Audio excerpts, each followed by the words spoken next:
Hey guys, today I'm teaching you how to sell your Wix website templates on Etsy, a great way to earn passive income in 2025.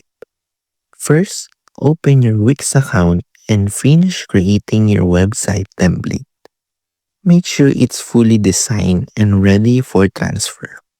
Next, duplicate the site so you can send a clean version to buyers later. Then, head to Etsy.com and log in or create your seller account.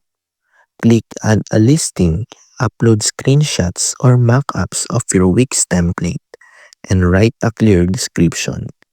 In your listing details, explain that you'll transfer the Wix site after purchase.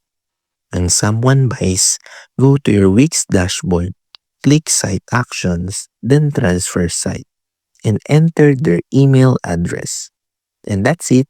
Your complete is now live on Etsy, a perfect side hustle for 2025 to showcase your design skills and make sales online.